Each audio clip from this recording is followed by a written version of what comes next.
Hello and welcome to Notice Tonight, the show that decodes the region.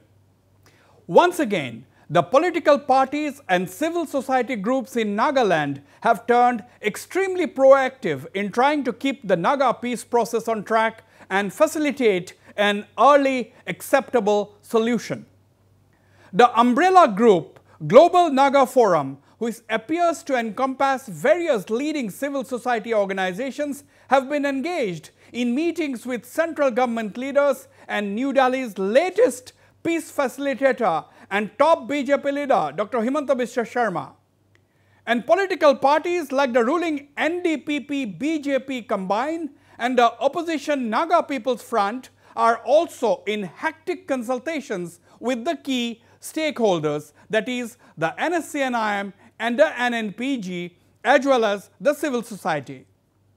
The big question now is, can these brisk efforts be able to break the deadlock primarily caused by the NSCN-IM's insistence on a separate flag and constitution for the Nagas? This has been the condition set by the NSCN-IM in several recent statements for the group to sign any peace agreement. On their part, the 7-member NNPG says discussions are over and that they are ready to sign on the dotted lines. The NNPG apparently thinks there could be several issues that can be discussed through dialogue even after a peace accord is signed. Most would want to know whether the Naga peace process can go on indefinitely. Various organizations are pinning their hopes now on Dr Himanta Biswa Sarma to come up with a formula that can break the impasse. To discuss the sensitive subject, I have a very eminent panel tonight. I am joined from Jubja, near Dimapur, by the President of the Overseas Naga Association, Dr Visya Sanyu, a historian by training. In Kohima, I have Dr Rosemary Zuvitsu, advisor of the Naga Mothers Association and President of the Nagaland University Teachers Association. Also in Kohima, I have Mr. Chuba Uzukum, advisor of the Naga Hoho. Also joining me from Kohima is Naga Tribes Council leader, Mr. Teza Terry. And in Shillong, I have Dr. Javier Mao, professor at the Northeastern Hill University and a commentator. Ladies and gentlemen, welcome to Notice Tonight. Let me go straight to you, Dr. Visya Sanyu. Dr. Sanyu, all of you on this panel, the 4 from Nagaland, who are from Nagaland at this point in time, are yourselves facilitators of the Naga peace process. You are not just observers. All of you are facilitators. And Professor Mao, of course, is at a slight distance. He is in Shillong, observing the situation in his native Nagaland and the area. Now, the question to you, Dr. Sanyu, is this. Basically, Dr. Sanyu, now the flag and constitution demand, this is the demand put by the NSCN-IM, and that has been attributed as the major reason for the deadlock. What is the road ahead according to you? Do you think there can be a solution without these 2 primary demands now put forward and insisted on by the NSCN-IM? Well, thank you, Wasbir. An issue like this, which has been going for over 70 years, cannot be solved immediately. So when we saw those problems and difficulties in the last few years and last few months, it was expected. But at the moment, rightly said, the consultation on the 15th of October, which included all the civil society organizations, the government of Nagaland, and the Naga people, have agreed that it'll be one solution. It'll be for the people of for the Naga people, and therefore there is some some hope, some direction seems to be going ahead. In your question of the flag and the constitution, we are not in a know-how because we are not on the negotiating table. But it'll not be only those two. There will be other complications, but it is not undoable. It is possible. Okay. Now, let me bring all opening remarks from all our esteemed panelists tonight. Let me go to you, Mr. Teza Terry in Kohima, leader of the Naga Tribes Council. Mr. Teza Terry, there are clearly two opinions emerging now. There are a lot of people who are saying that the flag and the constitution is integral part of the for the Nagas to have their separate identity demonstrated. Now, there are others like the NNPG, which is saying that these are issues that can be discussed even after an accord is signed, and these issues should not delay the signing of the Naga Accord. Now, what is your considered view? What is the view according to you? Mr. Wasbir, over 70 years of political struggle, we have 24 years of active negotiation. And 24 years is good enough to understand each other, the two entities, the Nagas and the government of India. Understanding have reached the last 24 years, there was no problem. The process was on, and on 31st of October, both the entities, both the government of India, NSCN-IM, and working committee, NPGs, they all have publicly declared the formal talk is over. Whatever little understanding that they need to make and fine-tune the agreement, I think there should not be a big problem. And we cannot expect status quo. This process cannot be indefinite. For once, the Nagas, wherever they are, we all have voiced together that we want solution. And the agenda, whether it's be flag or the constitution, the mandate is given to the negotiators. We have a high hope that they will reach an understanding, and that will give us a positive peace through solution. Okay, we are all hoping that an acceptable solution comes and comes early. That is the moot point. Let me go to Dr. Rosemary Zuvitsu. Dr. Rosemary, you know, like several others, your organization and you personally have been at the forefront. You know, as a peace facilitator in Nagaland, you have taken the trouble of going across, meeting different leaders. You have trekked to Myanmar. You have traveled crisscrossed different parts of Nagaland. You have recently met along with your colleagues, Dr. Himanta Biswa Sarma, who can be described as the government of India's latest peace facilitator. Now the point is, yes, a lot of people say, everyone will agree that a peace negotiation cannot go on forever. We have already spent 23 to 24 years in negotiating peace, but that also does not mean that, you know, you will accept just like that. But the point is, how integral the NSCN-IM, a lot of people are asking this question. The NSCN-IM has been negotiating with the government of India for 23 years. If today, after 23 years, the deadlock is over the flag and constitution, can we assume that things did not proceed on the expected lines in all these 23 years? Do you buy this argument? No, Wasbir, I don't. You know, we have to give them credit that there's been a long series of discussions over the years, and there have been definitely agreed positions which have been taken, which we have seen in the framework agreement, and later on the deadline of the 31st October, there has been agreements of looking forward to a solution. I think the government of India, from our interactions also with top government officials, is also very well aware of the validity of the Naga people. And it's not only this group that is negotiating, it is also the aspirations of the Naga people, thousands of Nagas who have died under the Naga flag. And therefore, the flag and the constitution, a working principle for the future of the Nagas, is what we look at the Naga constitution. I think these are valid demands which have been placed at the beginning.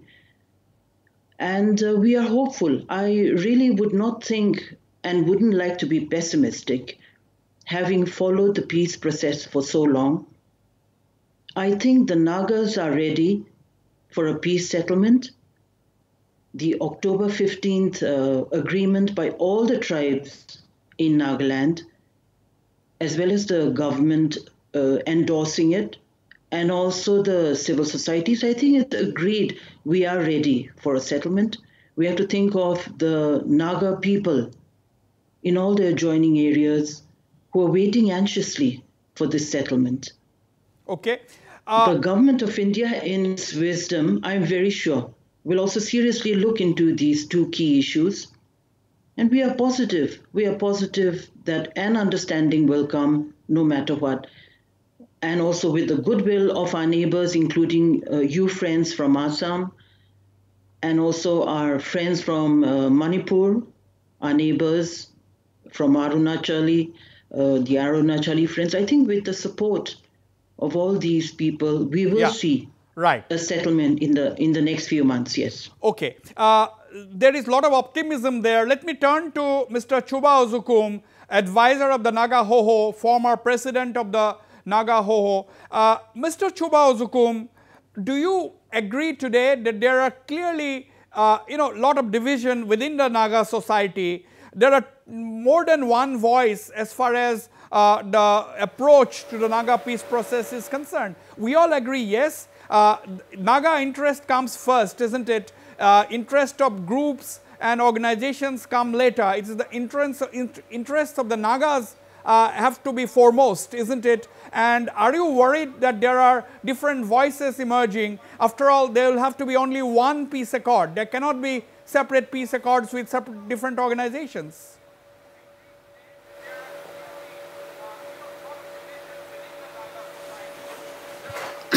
Yeah, Wasbir, I must admit that we have division among the Nagas, not only within the civil society organizations, but even among the Naga national workers, the different political groups. As you know, we have a lot of divisions. Now, the Naga people and the government of India as well, we talk about into Naga political settlement. We also have in our mind, and we used to say that there should be only one political solution, since we have only one problem. But now what I want to say is there is a division among the Naga political groups when it comes to their principle. We cannot hide it. Some groups, they used to say that they are for Naga people as a whole. Yeah. They want to bring inclusive solution for the entire Naga people. There are also Naga political groups, those who used to say that they are working only for Nagas of Nagaland. They are seeking for a separate solution. Likewise, even among the civil societies, the tribe Hohos, our principle is different. What I feel is, because some civil society leaders, organizations, they are seeking for solution for Naga people as a whole, whereas there are also certain people and organizations, the tribe hosts, who are also talking about a separate solution for Nagas of Nagaland state. So unless we come together and agree to each other in principle, it will be, I think, rather very difficult to bring a solution for all the Nagas. Okay, the very important point there, that is the crux of the issue. Let me go to Dr. Javier Mao, professor at the Northeastern Hill University, the only person in this panel who is not a member of a active Naga civil society at this point in time, but he has very, very strong views. Professor Mao, once again, welcome to Northeast Tonight. My question to you, what do you make of this? You know, in a democracy, it is quite okay. It's all right to have different voices, but we are talking about solving a problem that is more than 70 years old, out of which more than 2.5 decades have been spent in negotiating. Now, generations of Naga youths have been deprived of a peaceful situation at home because the issue has not been resolved amicably so far. Now, can a negotiation go on indefinitely? How do you see the road ahead? No, negotiation cannot go on indefinitely. Even 23 years is too long. You see, different voices are quite natural, but here is a big but. That is, when factional interests or sectional interests or hidden individual interests are there, I think enlightened people should never allow such a sectarian interest to prevail upon the interests of the larger whole. The interests of the whole Naga society should be taken into consideration. And then the two negotiating parties should come to the middle ground. If the stalemate and the deadlock is there, they should come to the middle ground. And okay. Here, the separate flag, separate constitution, and the integration is very much possible under Article 3 of the Indian Constitution if 100% or 90% or absolute Naga majority contiguous areas are integrated. And that is very much a part of the fundamental law of nature itself, for the same cultural group to live together and to live with others, interdependent coexistence itself is also a fundamental law of nature. And coming to the separate flag, if Indian democracy is mature enough, I think there is no problem for even conceding or recognizing a separate flag of the Nagas, not only for the Nagas, but even for other states. Okay. But unfortunately, the Indian democracy itself is immature. And the RSS and the BJP, their agenda itself is antithetical to this demand for the recognition of separate flag and separate constitution. Okay, we'll have to wait and watch. Dr. Mao, hold your thoughts. Greater autonomy. Right. Dr. Mao, hold your thoughts. Let me sure. turn to Dr. Vizier Sanyu once again.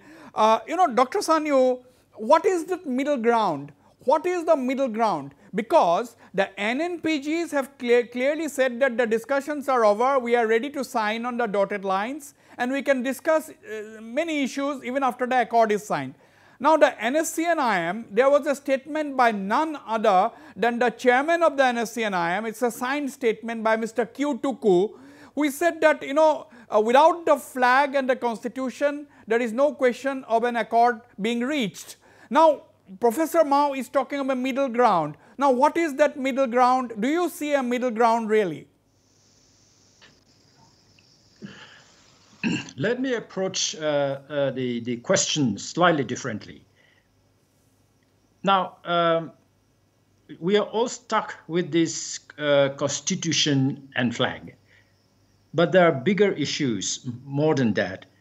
And the middle ground will come when we deal with the difficult issues. For example, if we sign any agreement now, when the Armed Forces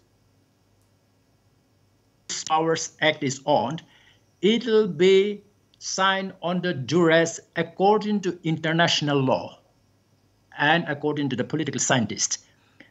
So the middle ground will become easier or practical when we deal with these difficult questions. For example, Professor Ma mentioned about integration. Now, the word integration is allergic to some group, say, for example, Métis or Assam. So don't use integration, but look at a very realistic, practical way of dealing with this problem. Now, Assam has border issue with Meghalaya, Nagaland, Mizoram, and Arunachal Pradesh. Assam, it will be good for us to solve this issue so that the whole Northeast can move together. These border issues are normally about few kilometers here and there. If Assam is fighting for a few kilometers here and there with Arunachal, Mizoram, Nagaland, and Meghalaya, while we are fighting this one, Bangladeshis will take over. So we work together to see this boundary issue, taking out the word integration, but we can solve it. Okay. Now, yes? Okay. You please finish your point. Finish your point. Yeah, so in my mind, for example, in Manipur, if we say integration, the hardcore Métis say we're going to die. We're going to fight and die. Let them not die, but let us sit down and discuss. These are the land of the Nagas. These are the land of Métis, and Métis will not take the land of the Nagas. All right. And Nagas will not take the land of the Métis. If we discuss in that issue, it is not impossible. Not impossible. Not impossible. Absolutely, it is not impossible. Everything is possible provided we are reasonable and persistent. I'll have to take a break, but before that, let me quickly go to Mr. Teza Terry. Mr. Teza Terry, you know, a lot of organizations, correct me if I'm wrong, including the Naga Tribes Council, that is your organization, is more or less supporting the idea of a separate solution for the Nagas of Nagaland. You know, why is it, how can we have more than one solution? Can you explain? Okay, Mr. Teza Terry, my question to you, correct me if I am wrong, a lot of organizations, including your organization, that is the Naga Tribes Council, which is a very influential organization, you are more or less supporting the idea of a separate solution for the Nagas of Nagaland. Now my question is, how is it possible, how is it feasible, can we have more than one solution for the Nagas? No, there has to be one solution for one people, and it is Naga solution. Solution to Naga political problem. There is no two solution. That is very much clear. But at the moment, if integration is not possible at the moment, even though government of India recognized that it is a matter of our right to have integration under Article 3 and 4 of the Indian Constitution, but at the moment it is not possible, then solutions should come to wherever we are, and we should be settled. And that solution cannot be two solutions. There has to be one solution for Nagas wherever they are. So that comprehensive solution for all the Nagas wherever they are is possible, the two negotiating groups, they may have difference of their approach, but it is the government of India who is talking to both the groups. And it is the duty of the government of India to bring out a comprehensive, at the same time, a common draft, and to bring this talk into a conclusion with a solution. Very quickly, Dr. Rosemary, before I go for a break, Dr. Rosemary, now can the stakeholders in Nagaland sit tight, put the responsibility or put the ball in the center's court, Government of India's court, because the NSCN-IM has very clearly said there is no solution without flag and constitution. NNPG says that we have to be pragmatic. In the solution, talks cannot go on indefinitely, and some of the things can be talked about or discussed even after an accord is signed. Now, what do we do? How can the Government of India resolve this? Wasbir, I'm sure you're well aware, there are hectic parleys going on. Many organizations have met the group, the NSCN-IM group, that is standing on this issue. Many other organizations have also met the NNPGs. I think a time has to come when there has to be an understanding also within the groups that whatever we are asking for it has to be honorable and it is for Naga rights. And we cannot actually throw everything, into the court of the Government of India. Yes. Unless there is support from the people that these are our rights and we would like these rights to be addressed. I think the government's hands are also tied, but we are positive. We are positive. Perhaps everything really doesn't come out in the media. There's a lot of work that is going on. Our neighbor, Himanta Biswa Sarma, we have met him also. We are positive that we now have a facilitator who's from the Northeast, who's also in touch with the central government, who's also trying his best for the Government of India to understand the situation here among the Nagas. And I think it is this kind of understanding and building of trust which definitely will bring a peaceful settlement in the near future. Very, very positive about that.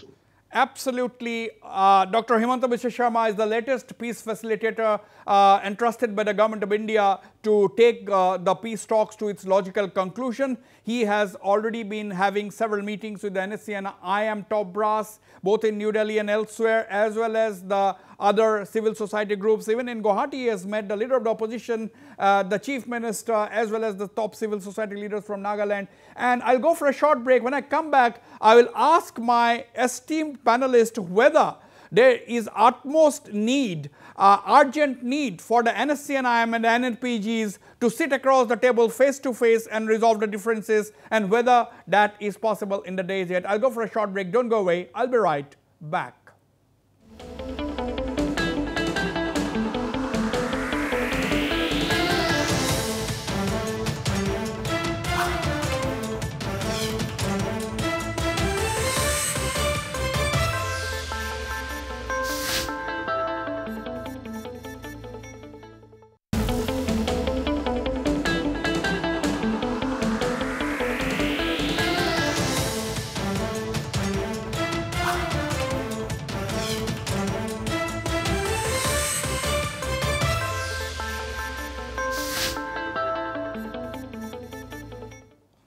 Welcome back. Let me go straight to you, Mr. Chuba Ozukum, also in Kohima. Mr. Chuba Ozukum, now you have heard all the fellow panelists. Now, do you think there is now urgent need for the NSCN-IM and the NNPGs to come together face to face to resolve some of the difference, talk directly instead of issuing press statements through the media or talking through the civil society?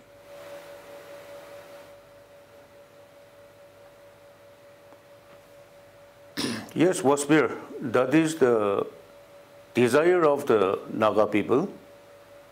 And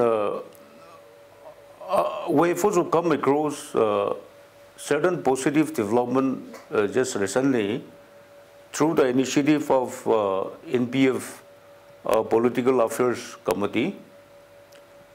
The former Chief Minister and the leader of opposition, Mr. D.R. Zeliang, and the leader of the 7 NNPGs, Mr. Ketuvi, they had a meeting where they have resolved, and the convener of the working group committee have also agreed upon to meet the NSCN-IM leadership. So we are very happy for this positive development, and these to come, we are hoping and we are praying that the two groups should be in a position to meet in a common platform and sort out the differences. Yes, there might be differences among the civil society organizations, but if the two political groups, the 7 NNPGs and the NSCN-IM, if they can come together and resolve the differences, there is no problem to sign the political agreement with the government of India. All right. Mr. Chuba Uzukum there, the leader of the Naga Ho, saying that the desire of the Nagas is for these two entities, that is the NSCN-IM and the 7-member NNPG, to come together face to face. Now, Mr. Teza Terry, I am coming to you, Professor Mao and Dr. Rosemary, also Dr. Sanyo. But first, let me go to Mr. Teza Terry. Mr. Teza Terry, do you think these two entities, NSCN-IM and the NNPGs, do you think it is possible? Do you think it is easy for them to come together and resolve the differences? Do you think sitting face to face is a possibility? Teza? Okay, we have got the line disconnected with Teza Terry. We will reconnect with him. Question goes to you, Professor Mao. Do you think the NSCN-IM and the NNPGs can come together really to talk? Well, they can come together, but their coming together is extremely difficult because some of these so-called freedom fighters are actually not at all genuine. Let me be frank.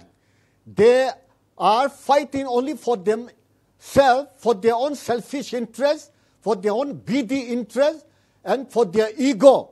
But if they are genuinely fighting for the Naga society, for the Naga people, they should come together for a common agreement, for a common cause, for a common interest. I hope you are not generalizing. I hope you are not generalizing. I hope you are not generalizing. No, I'm not generalizing. No, I'm not generalizing, but some of the members are jumping from one faction to the other faction without any principle. So I want to be very frank. And they are very, very narrow in their approach. Extremely selfish.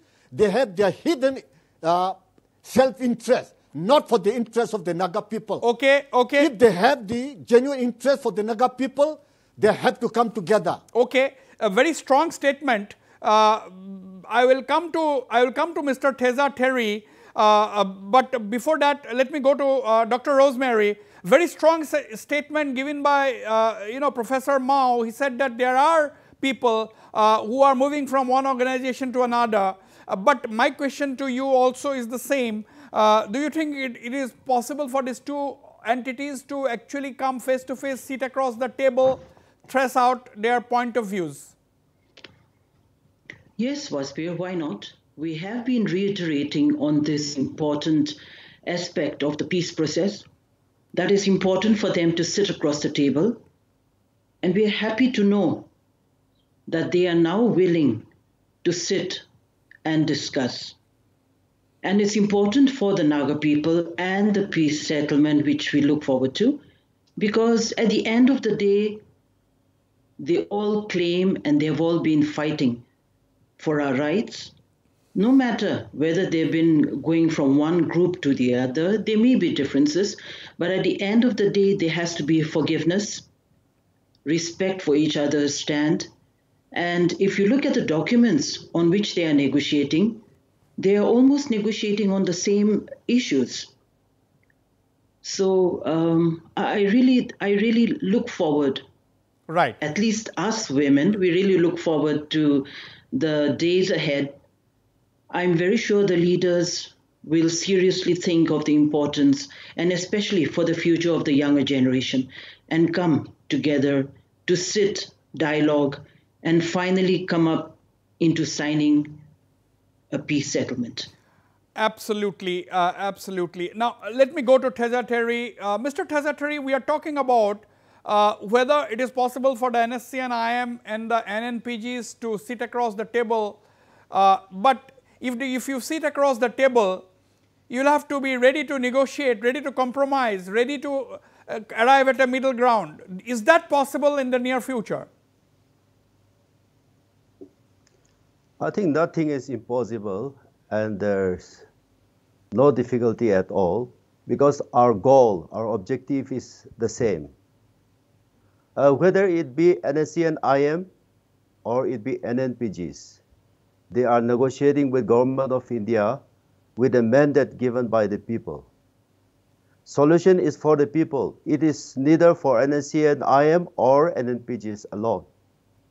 If they have any difficulty in proceeding, they have every right to come back to the people. They must come back to the people, and if they can sit across, nothing like that, and for a common goal, I think there's no difficulty for us to bury our differences. Our ideology principles are bound to be different because we belong to different groups. But our goal and objective is the same.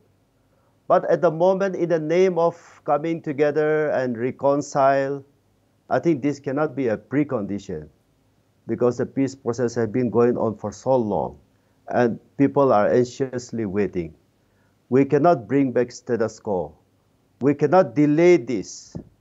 It must be delivered without any further delay. Very important, interesting, significant point made by Teza Terry, leader of the Naga Tribes Council. He said that reconciliation cannot be a precondition for a solution. He says that there should not be delayed further. There cannot be status quo. Now the point is, Dr. Sanyu, you know, reconciliation cannot be a precondition. That's a very significant statement. What do you make of this?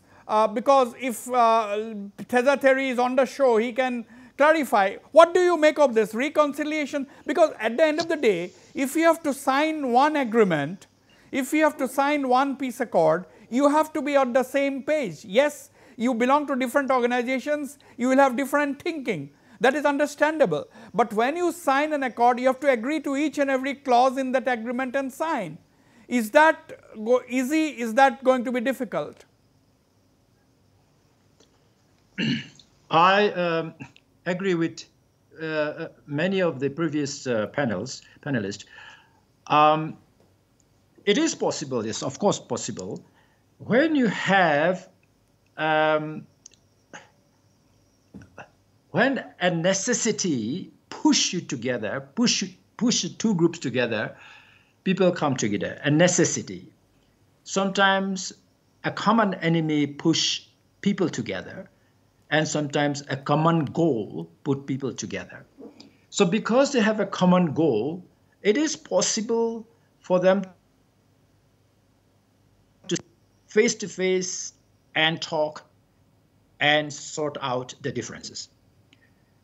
Teta is right in a sense that they are not going to reconcile ideologically. So if you wait for their reconciliation of their ideological differences, that's not going to happen. But what can happen is they realized, and the Naga people realized, that we don't want to go back to the violence, we don't want to kill each other, and we don't want to fight with India anymore. So there has to be some accord. It will not be the final settlement, but there should be an accord. It should be soon. Okay. And this is the opportunity that the people can, the two groups can realize that this is good for them. Right. And this is what the people want. Right. Okay. Now my question to you, Mr. Chuba Ozukum, is that for any sensitive, long-standing issue to be resolved, you actually want political will. political will is the key. Somebody had political will in the 1997 to, come up with a ceasefire, to prepare the ground for a ceasefire. We saw the ceasefire in 1997. Somebody had the political will at that time.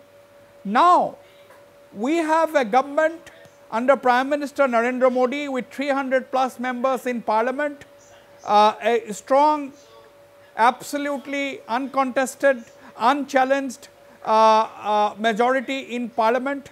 Do you think this is the best time for a solution to be arrived at?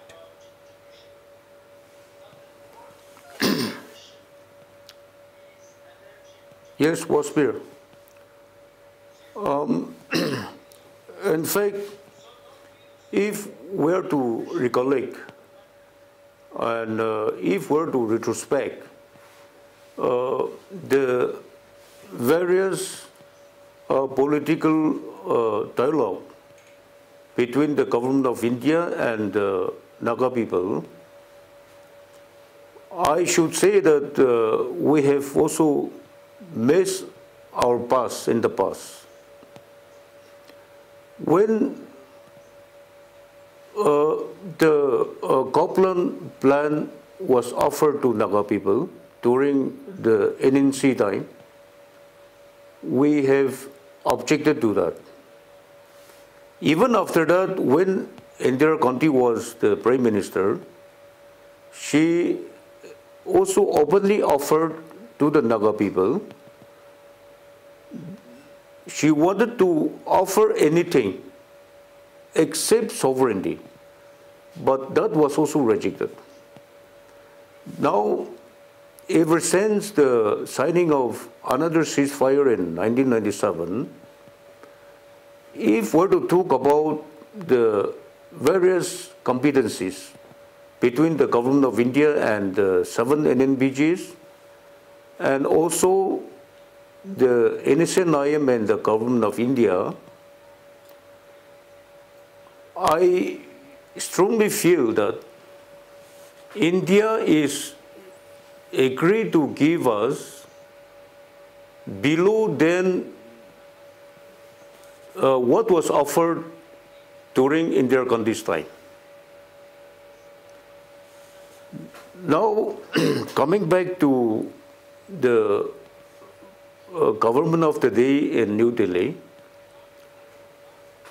as you have rightly pointed out, the BJP government at the moment, they have enough of power, they've got all equipments in their hands to resolve this political impasse between government of India and the Naga people. Yes, during various interaction with the leaders in the mainland, I would like to refer to our meeting with the governor of Nagaland, who is also the interlocutor. At one point of time, he told us frankly that when there is BJP government in all the states in the northeast, especially in Manipur and Assam and Arunachal, this is the right opportune time to resolve the Naga political problem. So, since then, we've been hoping that this is the opportunity that we have. If government of India is having political will to resolve our issues,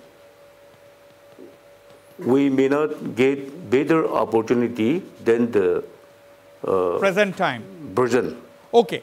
That is what I would like to say. Yeah, yes. Mr. Teza Terry, Chuba Uzukum is saying that you had missed the bus, Indira Gandhi was willing to offer everything except sovereignty, and today things are totally different.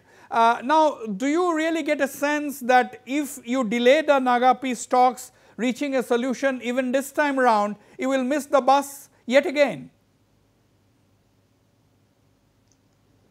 Yeah, I have to repeat the same thing. 24 years of negotiation have reached the level of understanding that have never been able to reach. And this is one opportune time. There's a willingness on the part of the leadership of the government of India. And the talk have been going on very conducive, and they have reached a very good level of understanding. Now is the opportune time for us to come together and sign the agreement, which is mutual.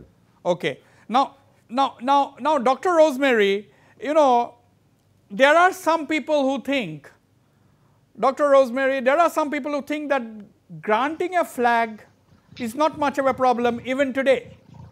Despite the center abrogating Article 370, removing the special status to J&K, removing, depriving J&K of its flag and the constitution.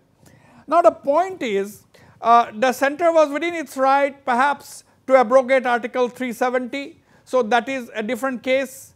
You know, that is almost accepted right now, although there are murmurs of protest in Jammu and Kashmir and so on. That is not surprising. But the question is, granting a flag even today may or may not be a problem actually, but granting a separate constitution seems a little more difficult. That is what some people say. Do you think these are the two issues that will see us talk on the Naga peace process for a lot more time to come? Who knows what happens after that? Wasbir, I don't think at this point in time, I would think in comparisons of Jammu and Kashmir with the Naga situation as vis-a-vis Article 370 or the Kashmiri flag and the Naga flag for that matter. I think the government of India has enough political advisors as well as legal advisors to see the feasibility of having a flag of our own, perhaps with also a lot of other advantages which we haven't even envisioned for ourselves. And the constitution or the Yazabo, which is being named as, in whatever definition it may come, is basically going to be a working principle for protecting Naga customs, traditions, and a guideline for the Naga future. And I think these are workable. It has happened in other parts of the world. And why not? When India is one of the biggest democracy, I'm not a supporter of the BJP. I'm very critical of many of their policies. But at the same time, I think as far as the Naga peace process is concerned, they have been genuinely supportive. The leaders have really been hectically trying to give justice. And I'm hopeful that at the end of it all, we Nagas, especially those who have struggled, those who have fought for so many years, I'm very sure we will see some kind of an honorable settlement. Right. BJP, BJP government genuine, that's what in working towards a solution for the Naga problem, that's what Dr. Rosemary Juvisu is saying. I am running short of time. Professor Mao, your final comments, what can we expect in the days to come? Very quickly, very briefly. Well, you see, if there is such genuine commitment and moral consideration, compassion and sympathy are involved, solution is very much possible. But if the policy of carrot and stick or force and fraud or trickery is being at the back of the mind, then I don't think solution is possible. Even in the past, integration itself was very much included in the 16-point agreement. But why it is impossible right now? And even in the past, Nagaland was under External Affairs Ministry. It was in 1971 converted into Home Ministry. And in the case of Jammu Kashmir, it is different because the Kashmiri Pandits, the Brahmins, they were persecuted and they were sent away, they were robbed, But in the case of Nagaland, situation is very different. Absolutely. Therefore, the two cannot be compared. Okay, two cannot be compared. Therefore, that is, these you are see, those who are fighting, at least some kind of yes. face-saving device should be there. Right. Otherwise, Hold your thoughts. Psychologically, those who have given the whole of their life, if they are asked to join completely part of the Indian, of course, for them it is very difficult. Okay. Okay. Dr. Sanyu, you know, what do you expect in the days ahead? Do you think Dr. Himanta Biswa Sarma, a political figure, well-known political figure, not just in the Northeast, but in the whole country, do you think he's going to make a difference? I think so. It is a question of political will and wisdom. This is going to work if people can have a vision for India, not just for the Nagas. If the Modi government can see the bigger picture of what it can do to India and India's reputation in the international arena, then they have the power to put the two groups together also. Right. If the two groups are so difficult to come together, the government of India also have the power to put them together. Absolutely. And I think it is absolutely possible if there is the political will. Political will. And the wisdom to do it. Chuba Zukum, your final comments, 20 seconds.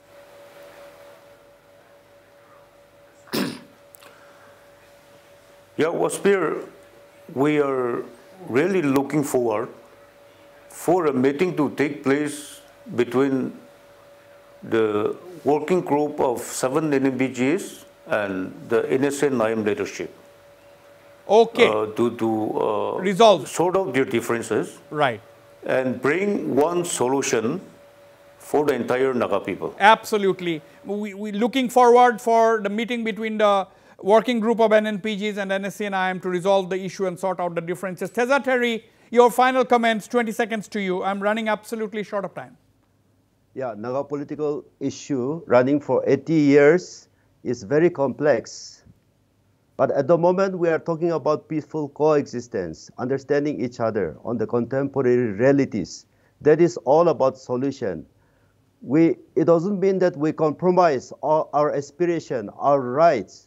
Our political process and democratic process will continue.